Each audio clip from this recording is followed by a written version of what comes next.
Some people have other habits. I've got a bad habit. I'm a book junkie. I read books. And I don't read them on Kindle, and I don't read them on the internet. I read an actual book.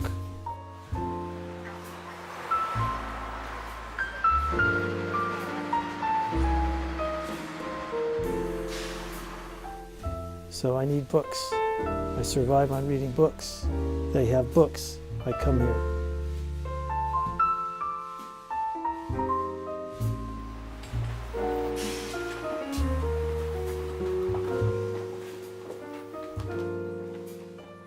A bookstore is just a bunch of books, and there's not that much that distinguishes one bookstore from another. But Green Apple is different than other bookstores. Even though another bookstore might have the same books, it's a place to go. It's a bit of a mess. It's eclectic, but it's beautiful too. There's all kinds of accumulation of things. Like sometimes I laugh, I look up and I see a newspaper that somebody stuck on the wall 20 years ago with a $10 price tag. You know, you couldn't open a store and have that. That's the kind of thing that could only happen by being here for 50 years. There's a pretty wide variety of people that come through every day. We do about 400 or 500 transactions on average a day. There's little old ladies browsing the mystery section. There's young people. There's kids. We have used books, so the bargain hunters have something to find.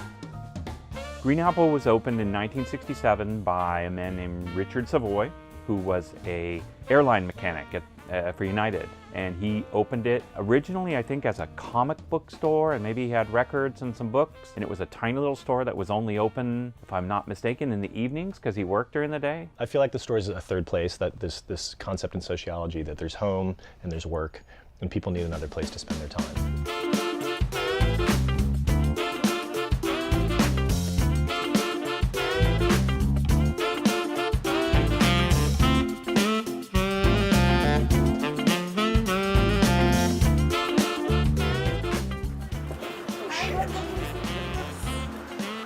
Here's what's weird. This just came out. So how is it possibly $5? I just love every part of it. I really do. I mean, books, I have a real love affair with books. It's just always been something that I've done is I like to go to bookstores and just kind of be there because I find that it's actually really nice personal time. I kind of find myself coming in here even if I'm not buying anything, just to kind of, I think, immerse myself in voices that aren't mine. Instead of looking for one thing you might want, you encounter maybe 5 things that you didn't know you wanted before. To me, it stayed pretty much the same. It hasn't been modernized or ruined in any way. I love the energy you get when there's so many different diverse stories and narratives in one place. I've come here many times just needing to get out of my own thoughts, and I've come here many times because I needed to make sense of them. There have always been challenges. Every single person who walks in the store knows that they can buy that book cheaper if they're willing to wait a couple of days. You know, we're not under any illusion that people coming in here have never heard of Amazon. I have to admit, I have bought 2 or 3 books now on Amazon in my life. I swore I wouldn't do it.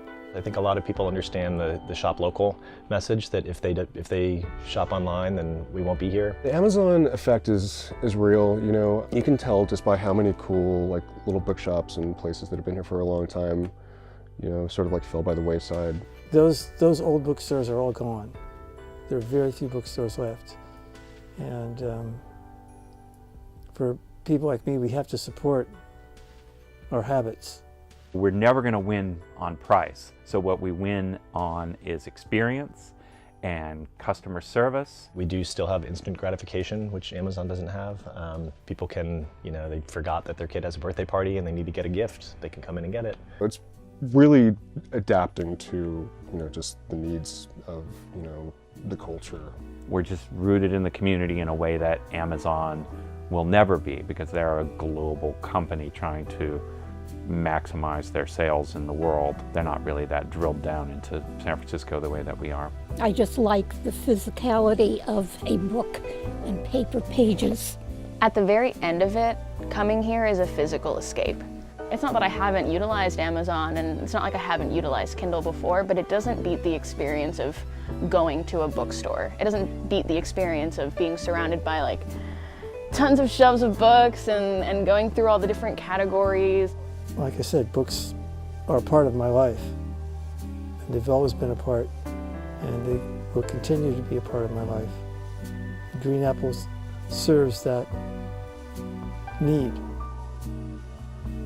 So I'm here and I'm happy.